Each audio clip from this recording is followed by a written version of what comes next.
Okay, there we go. Yay. Hello. Hello. We are getting ready to get started. Sorry, we're a couple minutes late. I just wasn't paying attention to the time. But welcome to another episode of Tipsy and Witchy. Conrad is going to be the other half of that. Whether he wants to be tipsy or witchy is up to him. It's his choice. It's the bar song thing. We are going to be talking about Japanese horror today. Anything from horror movies to Japanese inspiration and even anime. So, yeah. So we're just going to ramble about a bunch of stuff. Yay! So hopefully everybody is ready for spooky season. I know I am.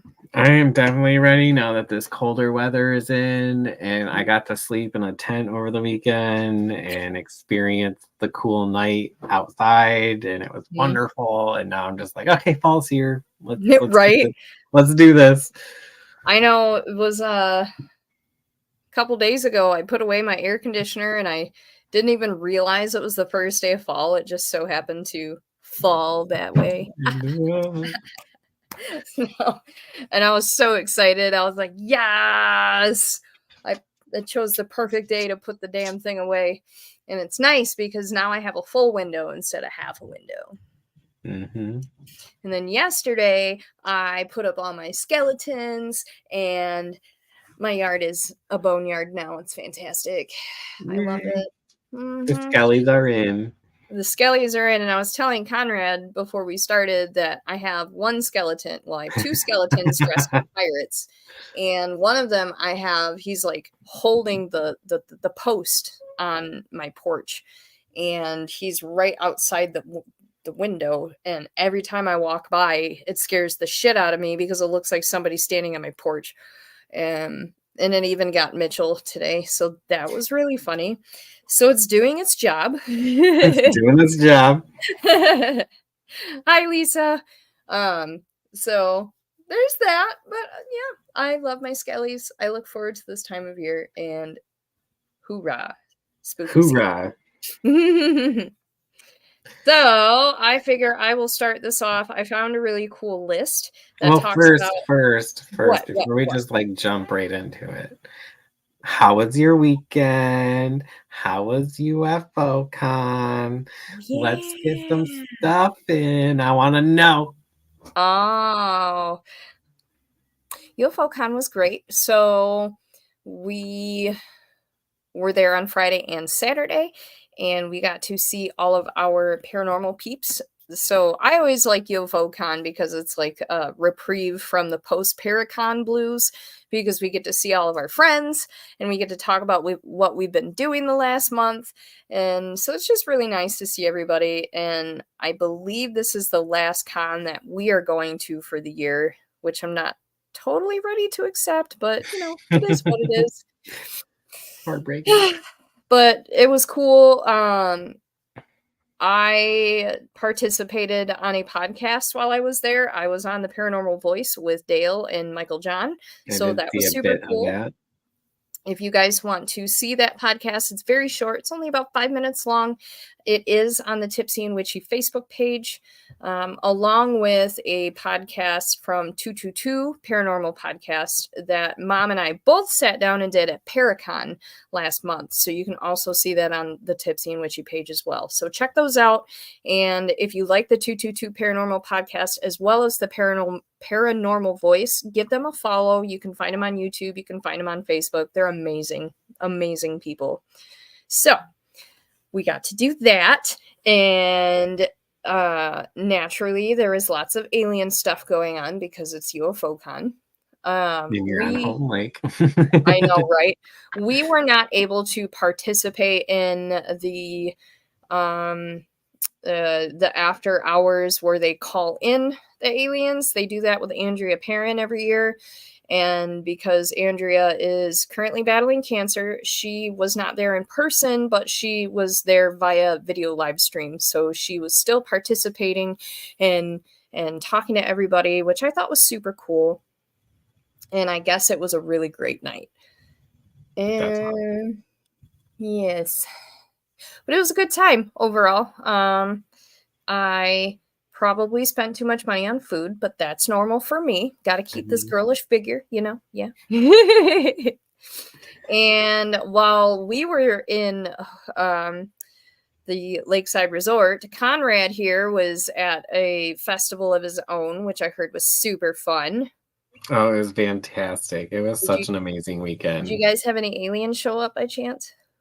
I actually did see some things in the sky a couple times. Shut the front door. No, because you have such a crystal clear view out there on the farm, Earthworks Farm. Mm-hmm. It's beautiful. Like, first of all, you almost feel like you can see the galaxies. That's how many stars you're seeing. That's cool. And yeah, I've seen a couple floating stars, as you say. And I know the one, I wasn't the only one that saw, because I heard somebody behind me say, "Oh my gosh, what is that?" And they're like, "Oh, it's a satellite." And I'm like, "Oh, well, satellites don't move like that, but okay." Right. Yeah, that's not how that works. But yeah, it's pretty interesting. I'm sure like there was some energy in that northern Michigan area this weekend, so I'm sure there was. They were going around checking her out, I'm sure. I had quite some wonderful spiritual experiences over the weekend that were really awesome. There was one point where I actually could feel my chakras align all at the same time. That's cool.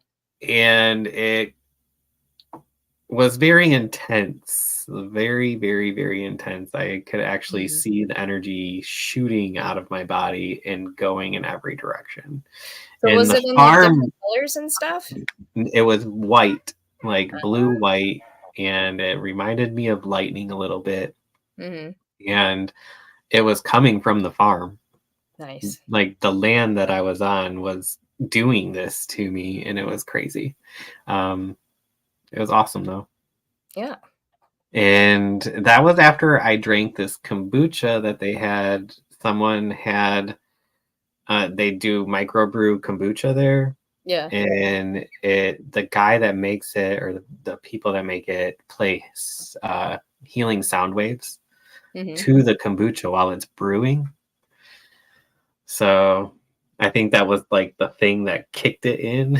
Yeah.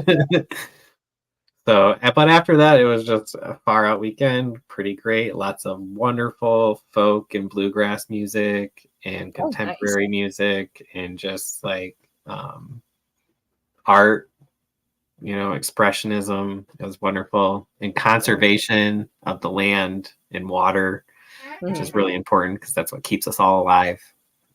And what? No, not at all. And we're not all made of water, And I'm comprised of like 70% coffee at this point. Like, yeah, I might be close. But I also got to see a few like mentor educators that I had in school, which was awesome. And like heartwarming.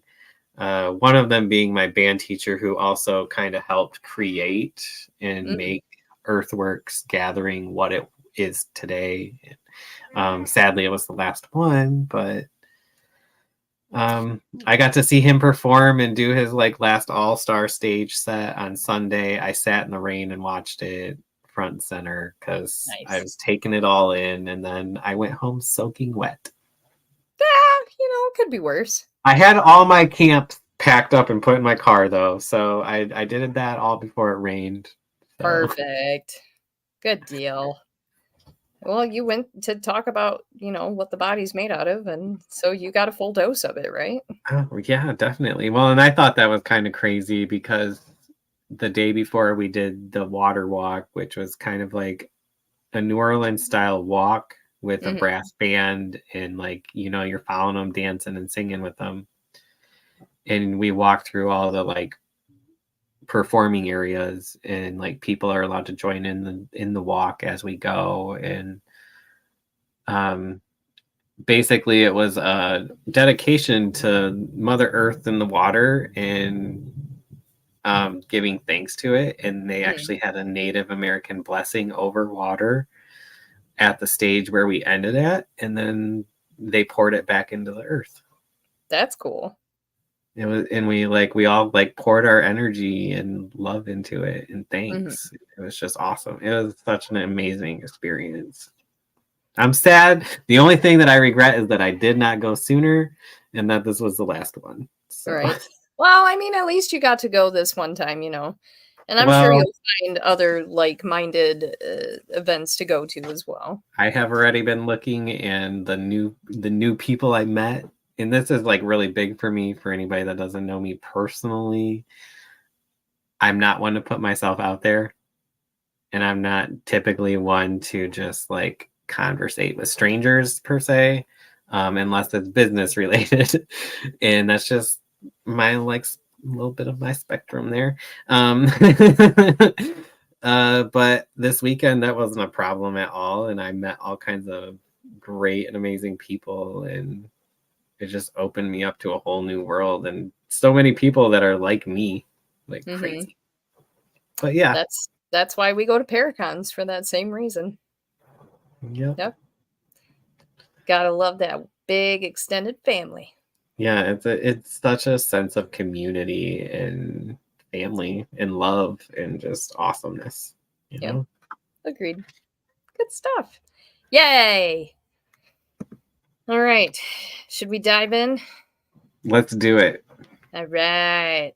So I have a list of the 28 best Japanese horror movies of all time. Of course, this list will probably not count everybody's favorite movies, but I was going through it earlier, and it does have a few that you will definitely recognize. So the first one on here is called Tetsuo the Iron Man, not to be mistaken for our beloved Tony Stark. It's a very gory film, and it is a favorite for people that like the high concept horror that's less about a set narrative and more about creating more of an atmosphere that puts you on edge. It's directed by Shinya Tsukamoto, and it is about the life of a salaryman whose thoughts are plagued with images of his body penetrated by scraps of metal. These horrifying thoughts ooze into real life as the man's reality melds with that of a metal fetishist who loves to insert metal into his skin, to the point that maggots squirm in his infected flesh. Yeah. So one thing that I'm sure most of us can agree with is Japanese horror movies they're fucking weird. They know how to get under your skin, literally. You will start feeling what you are seeing on the screen, and it is insane and intense. And yeah. So it was shot in black and white, but it definitely didn't leave out any of the gore. So there's oozing blood that looks like goopy oil as it's coming out of open wounds. And then the human flesh becomes synonymous with machinery.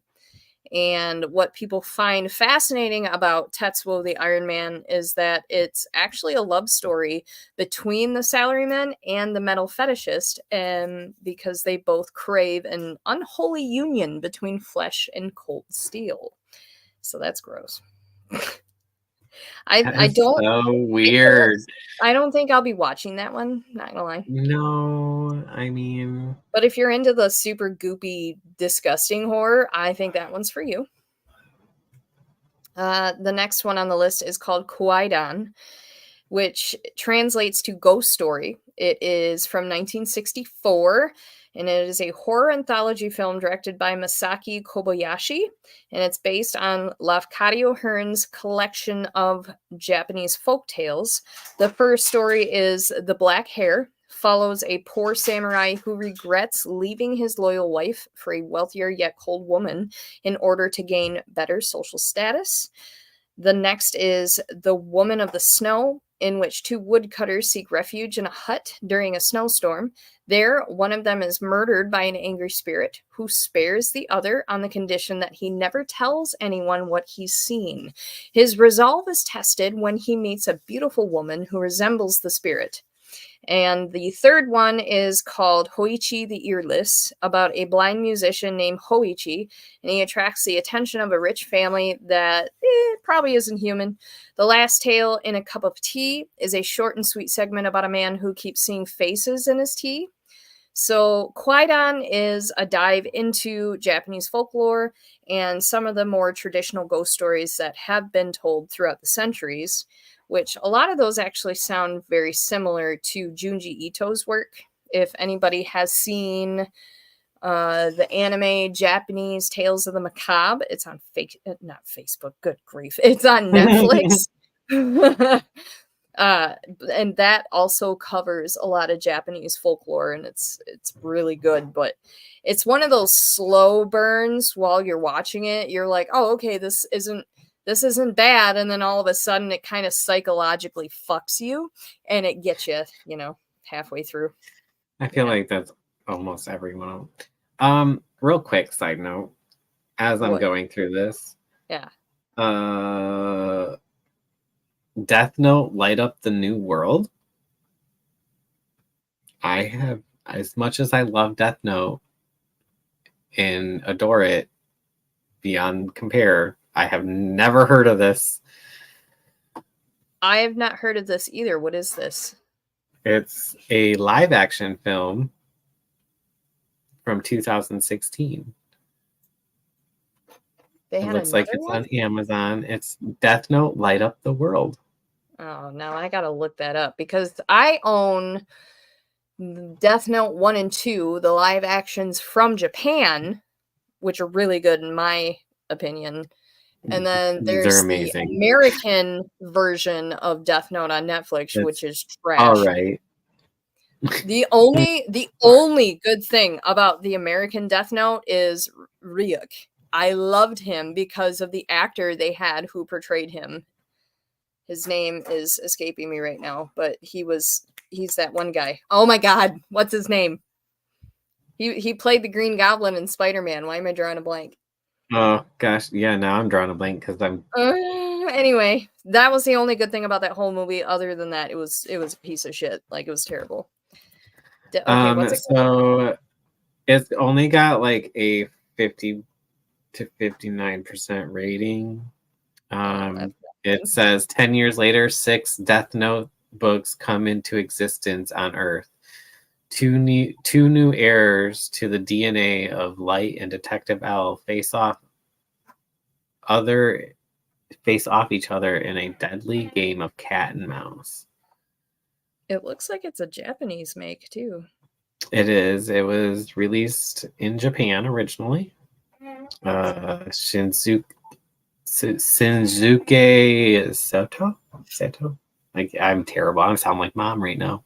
We gotta channel her somehow. Right, exactly. I mean, it's a Warner Brothers picture. Ooh, I might have to try to find that and watch it now. I am interested. I mean, it's on Amazon for $3.99 to watch. I'm too cheap. I know. I gotta pay for that? It for free. Right. Interesting. I am so shocked by that, honestly. Like, I did not know about this. How are we almost 10 years behind on knowing this? I'm disappointed in the both of us. Well, I mean, our focals have shifted a little bit. Maybe that has something to do with it. And we don't live in Japan. Yeah, and we don't live in Japan. And it didn't say anything on there about it being like dubbed or anything like that for American production. We will find this out. Yeah. All right, where did I leave off? Okay, next on our list is called Mary Bito.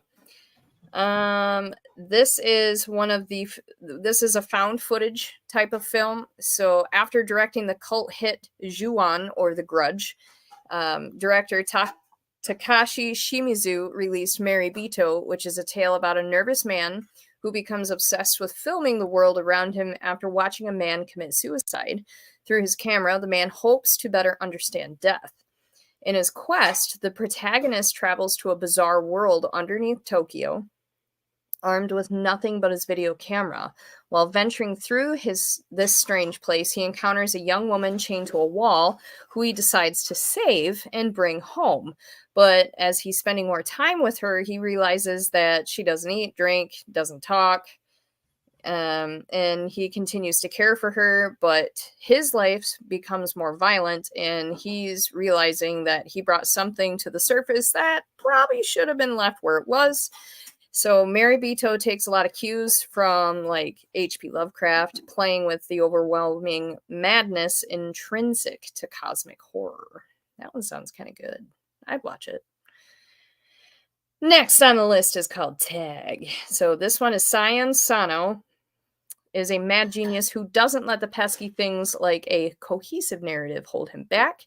In his 2015 film Tag, student Mitsuki is the sole survivor of a horrific accident during which a gust of wind cuts her bus and her classmates in half.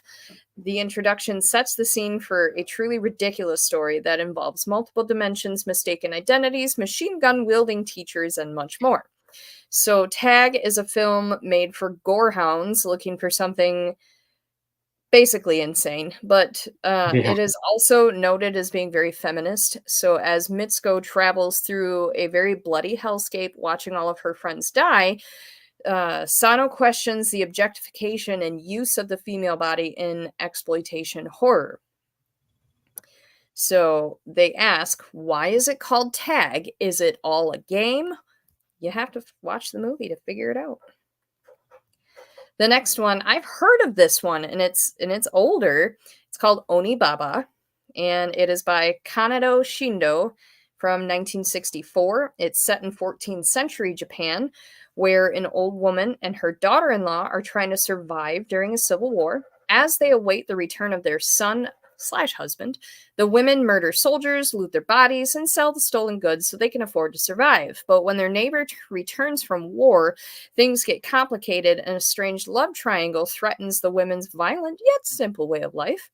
So it's full of a lot of tension with some supernatural. It's a good example of their horror excellence, and it adapts a lot of the classic folklore. And it both honors the past while also bringing it to the present. So Shindo's early works set a precedent for the genre and in turn helped shape the current roster of Japanese horror filmmakers. Good stuff. This one I've also heard of, and I've noticed a trend with Japanese horror. They really like to have suicide included in it.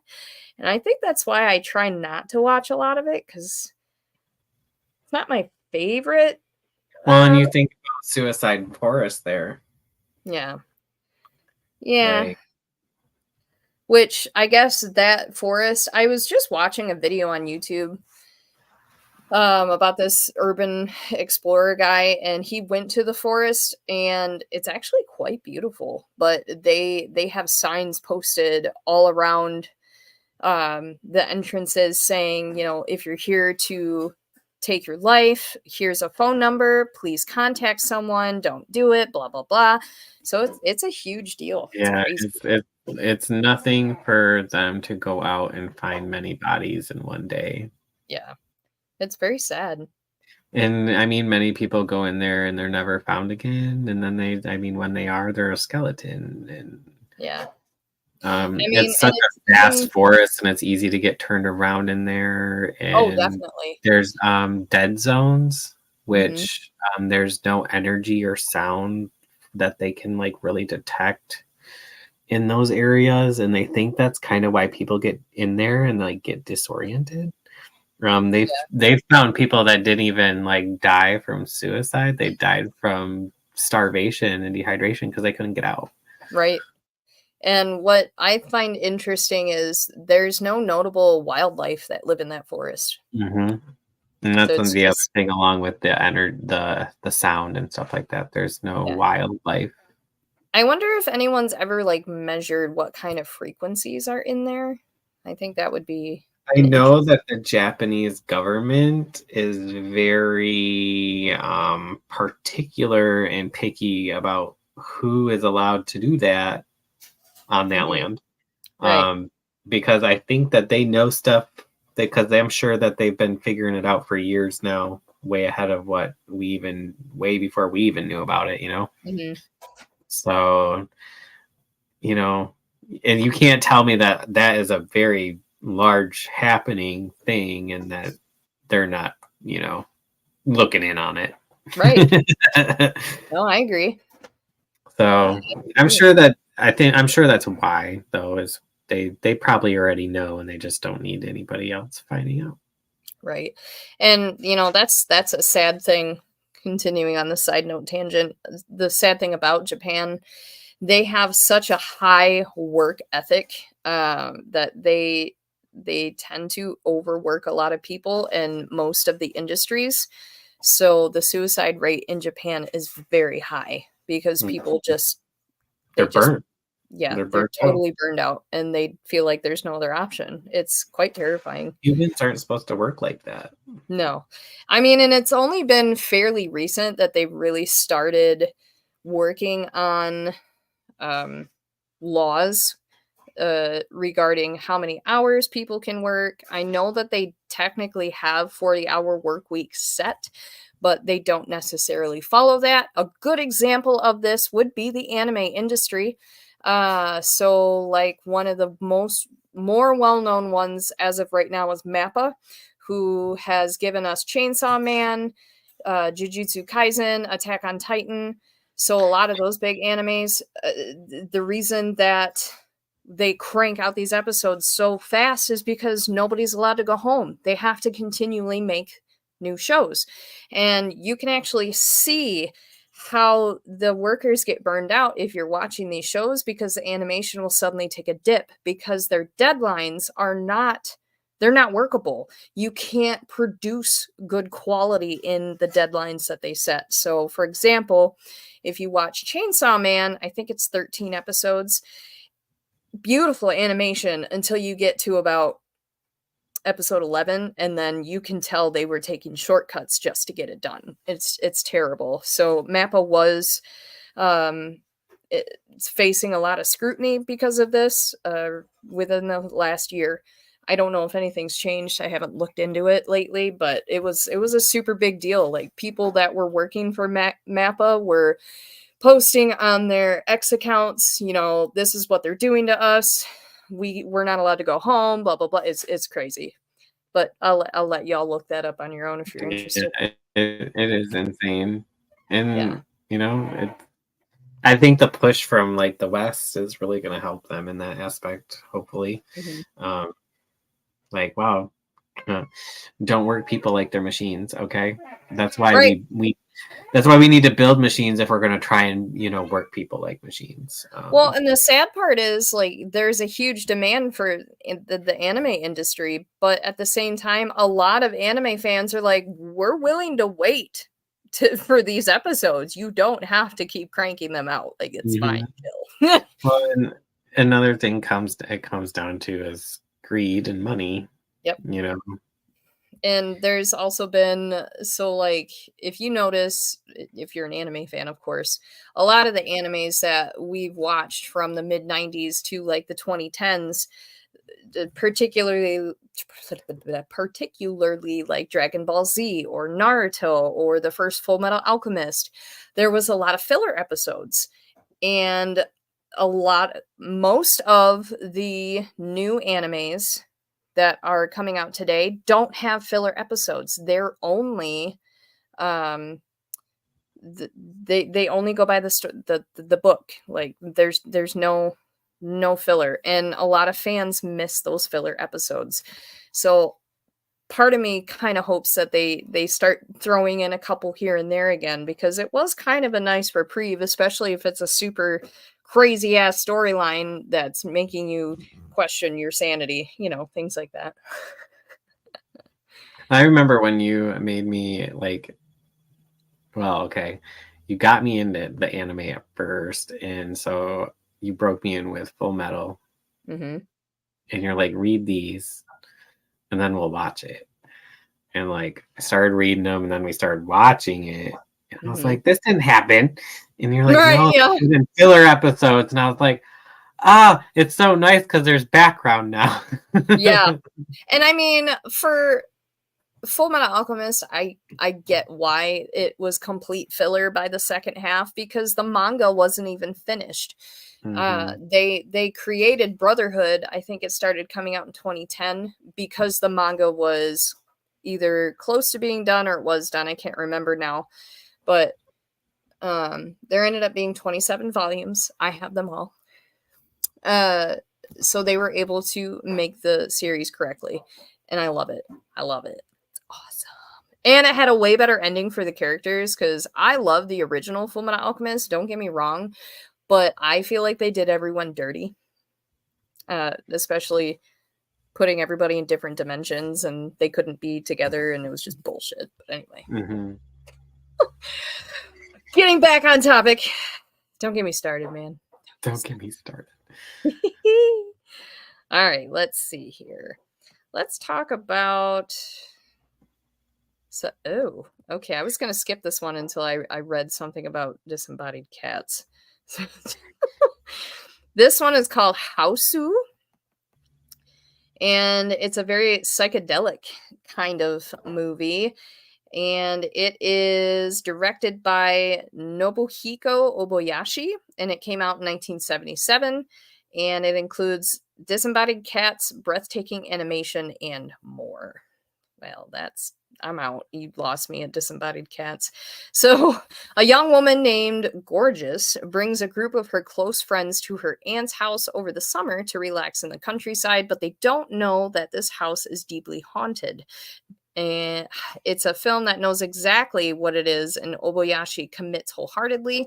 So this results in a campy masterpiece that never pretends to be sleek. Instead, it leans into outlandish nature. It has very poor special effects and very wild animation sequences. And it was written with the help of Obayashi's young daughter. And they kind of tied in her fears she had from childhood to create this movie. Good stuff. So the next one is called Kuroneko, and this is a monochromatic color palette. It is directed by Kanedo Shindo, 1968. And it is about a revenge. So it's a woman and her daughter-in-law who return as angry spirits after being raped and murdered by violent samurai during a war in feudal Japan. And if it sounds kind of familiar or similar, it's because Shindo also wrote and directed Onibaba 4 years before this movie, which we talked about a little bit ago. So these two spirits, known as Onryu, haunt a popular road, seducing lonely samurai and luring them away to murder them. They take the form of black cats as they pounce and yowl at their prey. Their feline forms also lend to impressive aerial stunts from the two lead female performers. So it's a great take on revenge, and even in death, these two women must try to find justice for the harm that was inflicted on them. And while there is a ton of murder in the film, there's actually almost no gore, so it doesn't rely on bloodshed or anything like that. It really just relies on a very oppressive and ominous atmosphere to make it unsettling. I mean, it sounds unsettling enough. I mean, how many Japanese horror films are unsettling? True story. Okay, so this next one, I'm pretty sure everybody knows. The original title was Ju-on, but we know it as The Grudge. So it was released in 2002. It is from Takashi Shimizu. It was the third film in a franchise, but the first to be released in theaters, and also the first of the films to really make a large mark on the horror genre.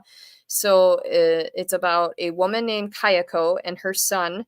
They're murdered by her husband after he discovers her infidelity, and they die with a grudge in their hearts. Their rage and anger spreads like an infection, and the two slowly torture and kill anyone who moves into their home. The tradition of rage-filled ghosts who refuse to pass on peacefully is a traditional Japanese horror trope, particularly scorned women who seek revenge on men. Ju-on introduced many iconic horror images, as well as the unforgettable bone-chilling screech that emanates from a young boy's mouth as he descends on his next victim. I forgot about that until just now, and I don't want to watch it. Nope. I don't want to watch it. One thing I always think of is The American Grudge. Was it Sarah Michelle Gellar? I think when she's taking a shower and she's running her hands through her hair, and yeah. I think about that a lot when I wash my hair. Right? Ugh. So gross. I'm always waiting for the day I'm washing and something like grabs my hand. I'm just waiting. I mean, they do it, but I mean, I'm lucky enough things don't mess with me in the shower like they used to. Yeah. As to where like now they just mess with me like when I'm at work or don't want to lose my wallet, but lose my wallet or right. Like, all right, guys, give it back. I need it. Let's go. You're gonna get me fired. Right. Like, I got bills to pay, so unless you're paying me rent, I need it. Okay, so Shimizu later adapted Ju-on the Grudge into an English language film, which we all know. And obviously it features a primarily white cast, but the original is a quintessential Japanese horror film. And it really is impossible to forget the boy's death rattle or the sound of Kayako creepily walking down the stairs. Oh my god, I forgot about that part too. So when The Grudge and The Ring were like huge in the early 2000s, the jerky movements, I couldn't watch anything with jerky movements for the longest time. Where they're like out and then just like like The Ring, which we're going to talk about next, when Samara is climbing out of the well and out of the TV, like, and she's all like, I'm like, no, I'm good, thanks. God, that was like so The Ring was like one of my first horror movies, I guess you could say. Yeah. I can agree, and it's funny because I just rewatched both The Ring 1 and 2 a few weeks ago because I hadn't watched them in forever, and it was more nostalgic than scary because when they first came out, we were 10, 11 years old. 11, maybe 12, yeah. That shit was scary when we were 10 and 11 years old, okay? Yeah, but watching it in our 30s, it's just like, yeah, I can see why that scared the shit out of me now. But now, I just like it for one of the other ones for me was Darkness Falls. That I forgot about that movie. And I watched it when I was in the middle of the woods. So, like, you just see, like, look out your window, and it's just woods and darkness. One horror movie that I always loved was Cursed, because it's more of a comedy about how everybody turns into werewolves. I love that movie. It cracks me up every time. I'm gonna have to find it now. But yeah, The Ring. So the original one in Japan is called Ringu, and it's considered one of their classics, and it really made J-horror very mainstream. It actually came out in 1998 and was directed by Hideo Nakata, and it's about a cursed videotape that kills whoever watches it after 7 days. The contents of the tape are an amalgamation of unsettling images culminating in a sequence in which a young girl climbs out of a well. So while investigating the tape, reporter Reiko Asakawa travels to the small island of Izu looking to discover the tape's origin and the identity of the girl in the well. Is it real or is it an elaborate prank? During her investigation, those around Asakawa die violent deaths after watching the tape themselves. This is the first film featuring the vengeful spirit Sadako, who has that long, wet black hair draped over her face.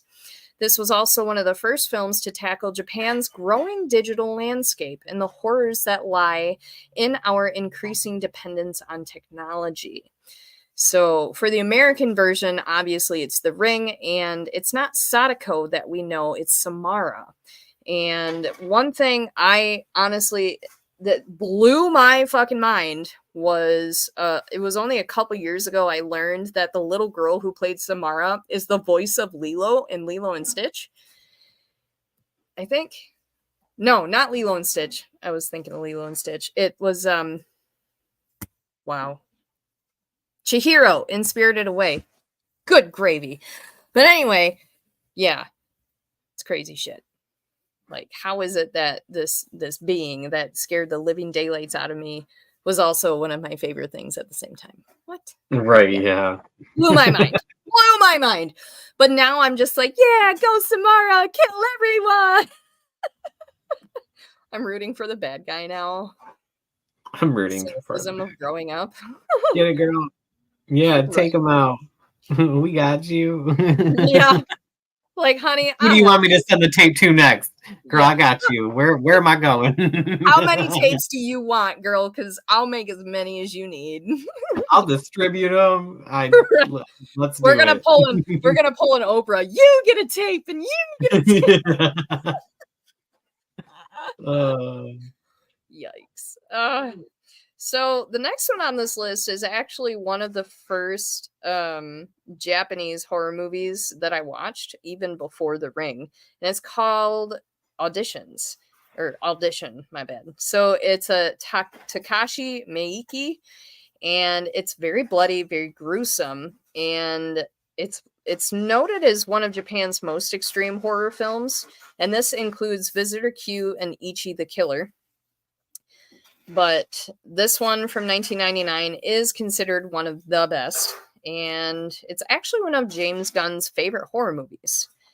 But it's very, very distressing. It's about finding romance in the harmful misogyny of Japan's older generation. So Shigeharu Ayama, takes me a second, is a lonely film producer and widower who lives a quiet life. One day, his adult son suggests that Ayama marry again. So to help Ayama find love, his friend Yasuhisa Yoshikawa holds auditions for a fake film role. In reality, the part is Ayama's future wife.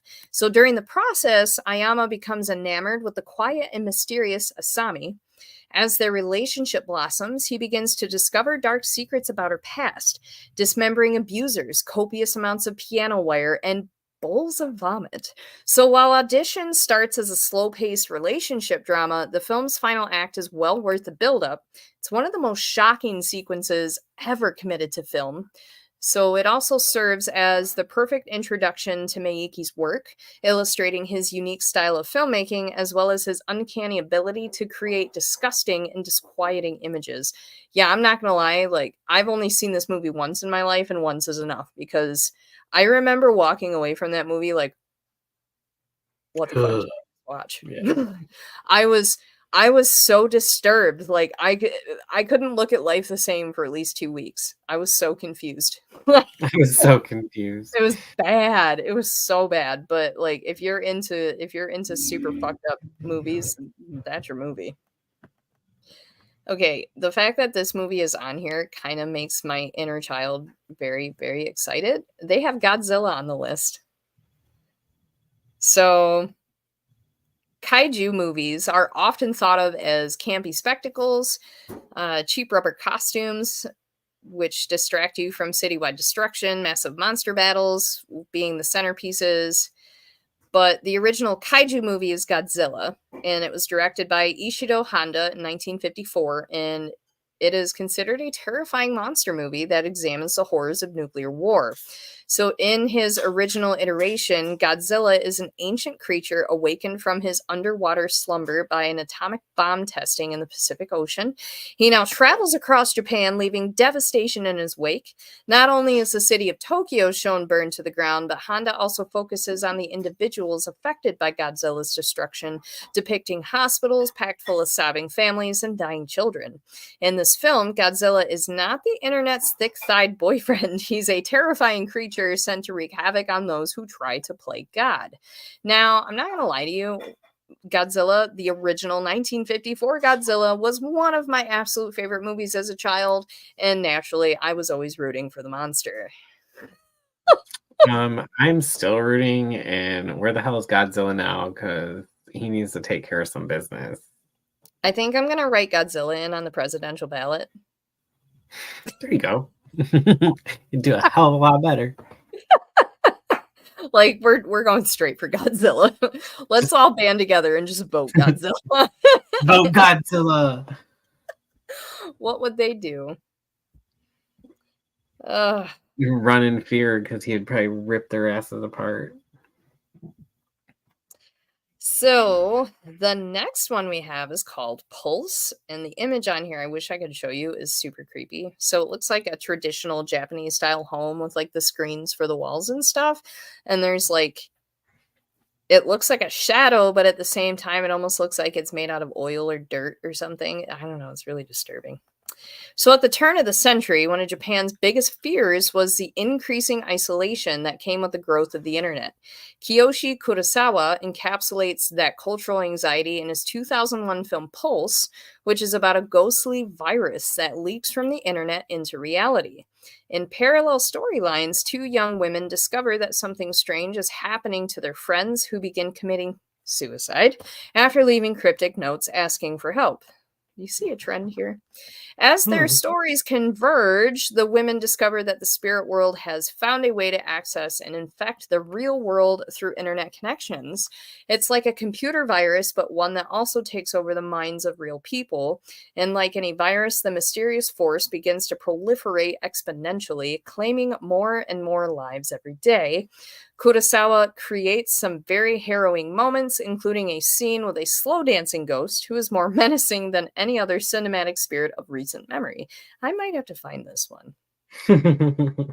But it's funny because reading the summary of this, it reminds me of a Supernatural episode.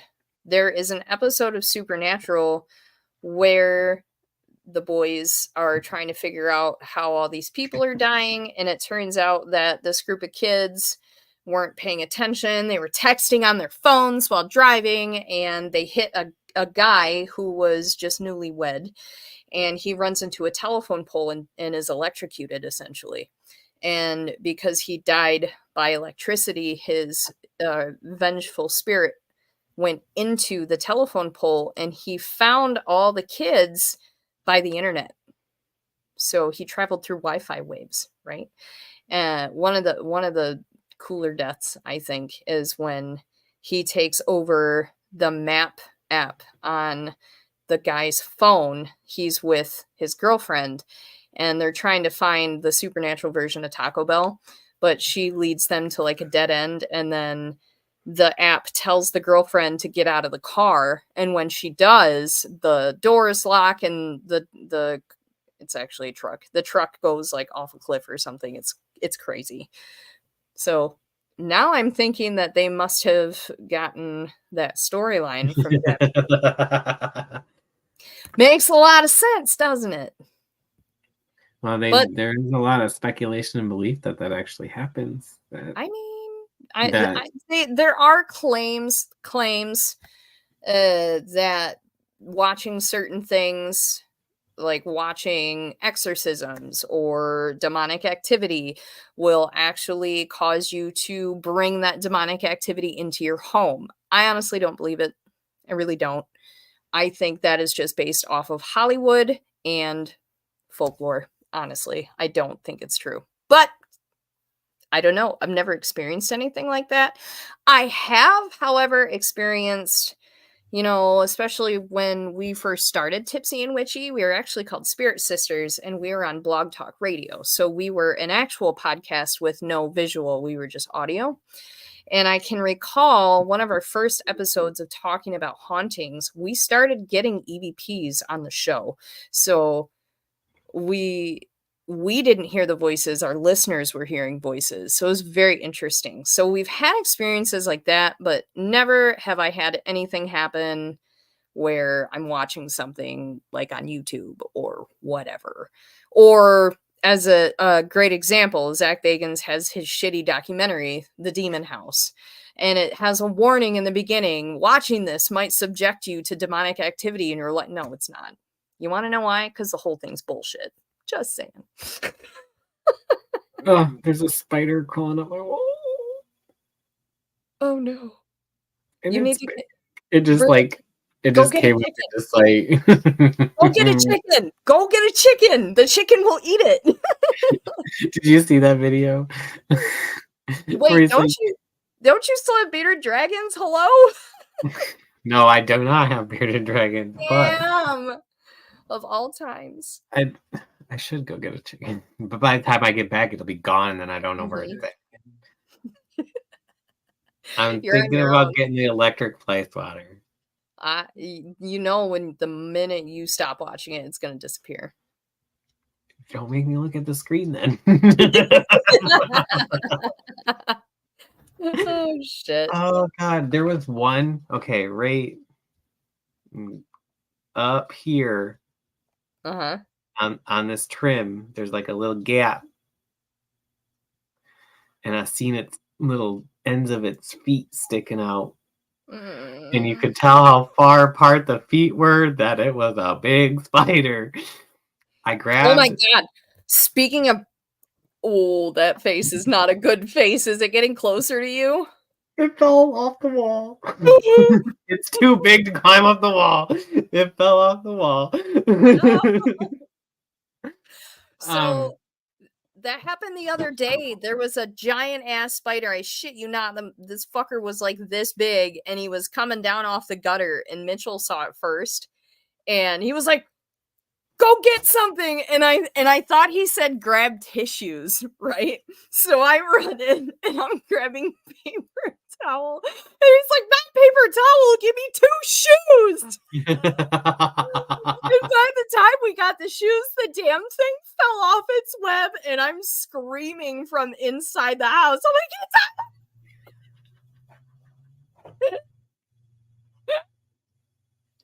it's so bad. It didn't help that it was a couple of days ago, because it was the same day I put away the air conditioner. When I took the insert out of the window, I think there was a spider in there, and it was another big ass spider, right? And it's crawling on the floor, and shit blends in my carpet, but not this fucker. Oh no, you could see him as clear as day, because he was the size of a goddamn mouse. And I'm like,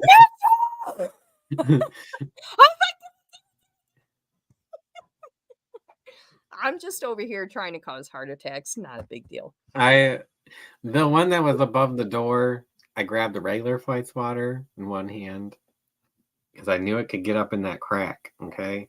And then I had the electric fly swatter underneath ready to go, just like push it down in. That thing knew what I was doing. I walked over to the door because I stood there and stared at it for a few minutes. I walked over to that door and no longer moved with that fly swatter, and it like up into the wall. And I was like, it was so quick, and it knew what I was doing. Now it reminded me of it a little bit, and terrified me a little more. Yeah, no thanks about that. Oh, look who decided to join us for the last 5 minutes of the show. I just got inside. Likely story. No, seriously. I know. I'm just teasing you. We managed to blow the whole hour, though. We did. Good, I didn't even get through my whole list, so we might actually have to have a part 2, because it's been a fun talk. And I haven't talked about the ones I want to talk about, so yeah, we're gonna have to definitely, and it'll give me a chance to find that damn one I can't remember the name of. Well, tell us about it. Maybe somebody will watch this and be like, that's "Oh, what I was thinking." Movie? So I was telling Chelsea before the show, one of my very first Japanese horror films is what sticks out to me the most, because it was just so intense, which, as we've said, most Japanese horror is, and it's weird. So in this film, this younger girl is born into a poor family. Okay. And she absorbs her twin. Oh, why does this sound familiar? And it like lives in her hair, like the face. Okay. And it tells her to do bad things, and it makes her, she's like this really sweet girl, and like it starts to control her, what she does and everything like that. Kind of like a second personality taking over. Almost, yeah. But it has teeth. Yeah, right. And her father ends up selling her as like a little slave girl to like a geisha house. Mm-hmm. And one, like, it convinces her to steal from one of the mean geishas that treats her like crap. Mm-hmm. And she's like telling it, no, I don't want to. And it makes her do it anyway. And then they find out, and they end up strapping her down and holding her, like strapping her at her ankles and her wrists on the floor in like the attic or something like that. And they like take needles and pin her eyes open. Oh my God. And then I think they do it with her teeth too, her mouth. And then they do it to her fingernails and her toenails. Oh. They shove needles under them. Oh my God. I never forgot that movie. So there's actually a movie called Malignant, but it came out in 2021. And it's directed by James Wan. It says, although it's not a Japanese film, it features a plot where the protagonist, Madison, discovers that her malignant twin, Gabriel, was absorbed into her body and has been influencing her actions. And it blends psychological and supernatural elements to create a chilling narrative. Well, this was like back in probably 2006 or 7 that I watched this one. Okay, so between both of those movies, you guys have an hour right there. Yeah, literally though. Well, that's good. I can make another posting and probably happen in December. Okay. Unless you guys want it sooner, I can move things around. It doesn't matter. Just whenever it fits in, it's fine. Yep. Okay. Yeah. But that was awesome. Yeah. It's good stuff. I like that. Okay, so tentatively off subject. By the time this hellacious fucking mess is done, we're looking at 3,200 square feet. Holy fuck. Thank you. That's what I said. Awesome. Awesome. Until the tax bill comes in. The peanut gallery has spoken. That's one hell of a house right there. Why didn't you put Mitchell on there with you guys? I'm in my underwear. Because that would involve him having to put a shirt on. I was going to say, we don't care if you're You took over my job of not having clothes on tonight. I was just going to say, Conrad never has clothes on. We don't care. And I have my clothes on tonight.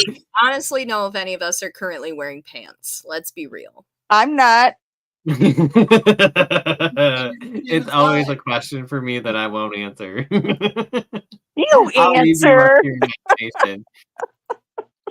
I see that robe and I know you don't have clothes on. If you ever see me in a hoodie. Yep. That's all he's got on. I don't have other clothes on. And guess what, kids? Hoodie season is starting. And this is Tipsy and Witchy Naked Podcast.